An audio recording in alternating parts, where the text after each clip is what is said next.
Oke, Assalamualaikum warahmatullahi wabarakatuh. Kembali lagi bersama saya Rifanda Ahmad Hussein.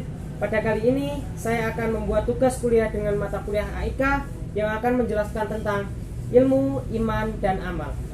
Yang pertama yaitu ilmu. Pengertian ilmu. Pengertian ilmu secara umum, ilmu merupakan kata yang berasal dari bahasa Arab, masdar dari alima ya'lamu, yang berarti tahu atau mengetahui. Sementara itu secara istilah ilmu diartikan sebagai itroku saibi hakikoti, yang berarti mengetahui sesuatu secara hakiki. Ilmu merupakan usaha kita untuk menemukan dan meningkatkan pemahaman manusia dari berbagai segi kenyataan yang terjadi di alam manusia. Jika seseorang yang ingin berilmu, maka perlu memiliki pengetahuan. Ilmu merupakan suatu pengetahuan yang disusun secara bersistem. Ilmu adalah hasil proses berpikir yang diperoleh dari sekitar pengalaman untuk dijadikan objek penelitian dan dapat diakui atau diyakini kebenarannya.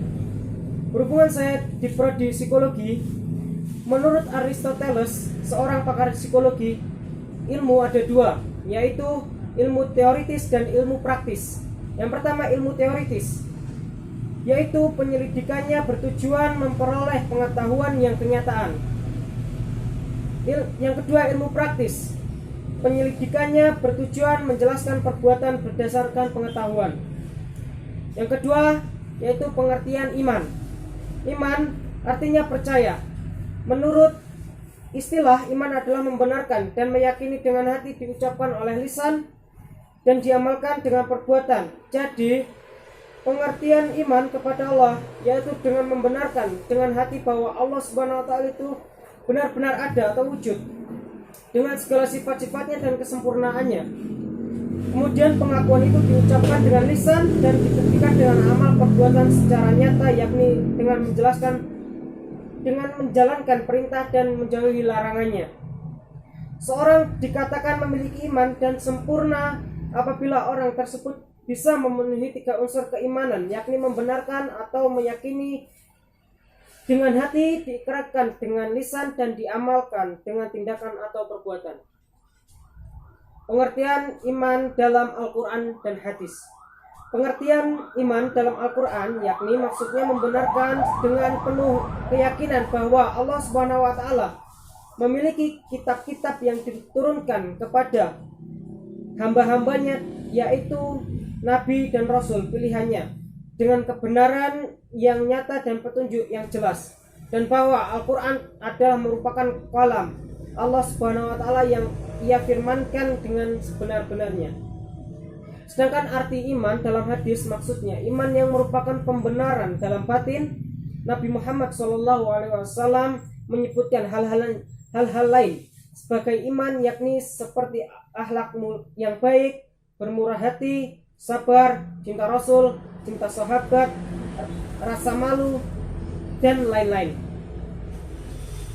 Arti iman menurut bahasa, iman artinya pembenaran hati, sedangkan menurut istilah iman yaitu membenarkan dengan hati, diucapkan dengan lisan, dan mengamalkan dengan anggota badan.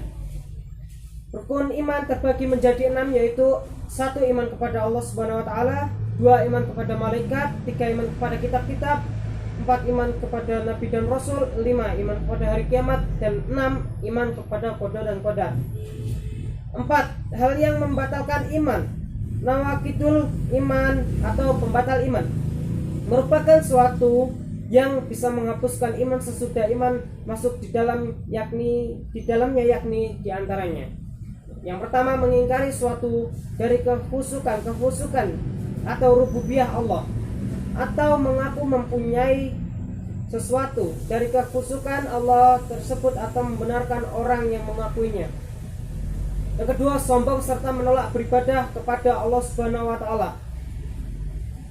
Sudah jelas apabila seorang muslim menolak beribadah kepada Allah, maka hukumnya sangat berat dan sangat menyeramkan. Yang ketiga, menjadikan perantara dan penolong yang ia sembah atau ia mintai pertolongan selain dari Allah Subhanahu wa taala. 4. Tidak menerima sesuatu yang ditetapkan Allah untuk dirinya atau yang ditetapkan oleh Rasulnya. Yang kelima, mendustakan Rasulullah.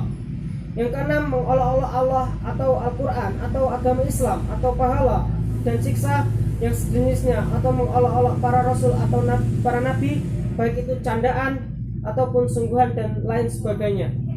Yang saat ini sedang panas, yaitu dengan adanya pembuatan karikatur pada Nabi Muhammad yang menjadikan umat Islam di dunia sangatlah marah kepada Presiden Prancis dan sangat dibenci sekali oleh umat Islam dengan adanya pembuatan karikatur Nabi Muhammad ini. Dan yang ketiga yaitu pengertian amal. Secara bahasa, amal mempunyai arti sebagai perbuatan atau tindakan. Pengertian amal dalam pandangan Islam adalah setiap amal saleh atau setiap perbuatan kebajikan yang diridhoi oleh Allah Subhanahu wa taala. Dengan demikian, amal dalam Islam tidak hanya terbatas pada ibadah, sebagaimana ilmu dalam Islam tidak hanya terbatas pada ilmu fikih dan hukum-hukum agama. Ilmu menurut Islam adalah mencakup semua yang bermanfaat bagi manusia, seperti meliputi ilmu agama, ilmu alam, ilmu sosial, dan lain-lain. Ilmu ini jika dikembangkan dengan benar dan baik, maka memberikan dampak yang sangat positif bagi peradaban manusia. Dalam bahasa Arab, kata amal dipakai untuk semua bentuk pekerjaan, seperti anggapan sebagian masyarakat muslim yang mengembalikan kata amal dengan kata ibadah dan memahaminya sebatas kegiatan ritual seperti pergi ke masjid, membaca Al-Quran, sholat, puasa, haji, zakat, sedekah, dan lain sebagainya. Dalam Al-Quran, kata amal terbagi kepada amalus solih, pekerjaan baik, dan amalun ghairus salih, pekerjaan yang tidak baik. Amalun ghairus salih disebut pula dengan amalus say'ah, amal salah. Termasuk pula ke dalam kategori ini amalus syaitan, pekerjaan setan, dan amalus mufsidin, pekerjaan pelaku kebinasaan. Umat Islam diperintahkan melakukan amalus solih dan wajib menjauhi amalus say'ah. Firman Allah Subhanahu wa taala, siapa yang mengerjakan kebaikan, dia mendapat pahala dari perbuatannya itu. Dan siapa yang mengerjakan kejahatan, maka orang yang melakukan kejahatan itu tidak dibalas kecuali menurut apa yang dikerjakannya. Al-Quran Surat Al-Qasas ayat 84. Beberapa kriteria terkait dengan amal soleh diantara lain: ikhlas dan sesuai dengan ajaran Islam, dikerjakan berkesinambungan dan terus menerus, dilakukan sebaik-baiknya, beramal dengan ilmu pengetahuan, mempunyai manfaat sosial. Dan ada juga amal yang tidak terputus hingga kita meninggal dunia, yaitu ketika manusia meninggal dunia maka terputus sudah amal jariahnya, kecuali 3 perkara, yakni sedekah jariah, ilmu bermanfaat, dan doa anak soleh. Sebagaimana disebutkan dalam hadis tentang 3 amal yang tidak terputus pahalanya meskipun sudah wafat. Hadis tersebut diriwayatkan dari Abu Hurairah radhiyallahu anhu dalam hadis riwayat Imam Muslim. Rasulullah Shallallahu alaihi wasallam bersabda, apabila manusia itu meninggal dunia maka terputuslah segala amalnya kecuali 3, yaitu sedekah jariah, ilmu yang bermanfaat, dan doa anak yang soleh dan berdoa baginya, bagi kedua orang tuanya. 1. Sedekah jariah. Sedekah merupakan pemberian suatu dari seorang muslim kepada yang berhak menerimanya secara ikhlas dan sukarela, tanpa dibatasi oleh waktu dan jumlah tertentu, dengan mengharapkan ridha Allah. Yang kedua, ilmu yang bermanfaat. Dikutip dalam buku Mendidik Anak, Membaca, Menulis, dan Mencintai Al-Quran oleh Ahmad Syarifuddin menjelaskan bahwa seorang ayah dan ibu yang giat akan dan tekun mendidik Al-Quran pada anak-anaknya sehingga anak-anaknya pintar membaca Al-Quran, memahami dan mengamalkannya, keduanya akan mendapatkan penghargaan spesial di akhirat kelak. Dalam sebuah hadis disebutkan, barang siapa membaca Al-Quran dan mengamalkannya, maka kedua orang tuanya pada hari kiamat akan dipakaikan mahkota yang cahayanya lebih bagus daripada cahaya matahari menembus rumah-rumah di dunia. Hadis riwayat Abu Dawud dan Al-Hakim dari Muaz bin Jabal, Sahih Al-Majrur, Rabi halaman 524 nomor 1084. Yang ketiga, doa anak soleh.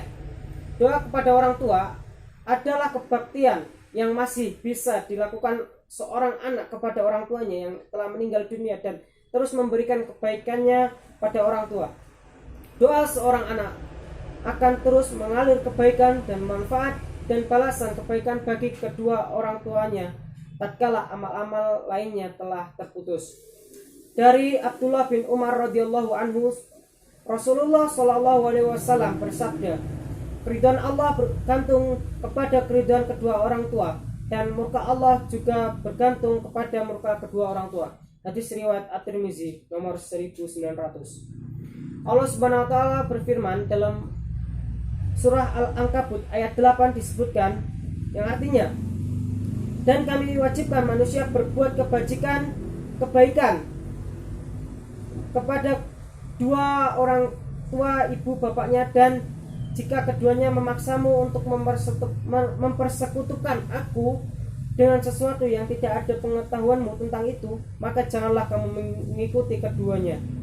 Hanya kepada akulah kembalimu, lalu aku kabarkan kepadamu yang telah kamu kerjakan.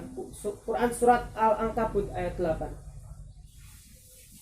Sekian penjelasan dari saya mengenai iman, ilmu, dan amal. Semoga bermanfaat bagi kalian semua dan terutama bagi diri saya sendiri. Like, comment, and subscribe channel saya. Oke. Terima kasih. Assalamualaikum warahmatullahi wabarakatuh.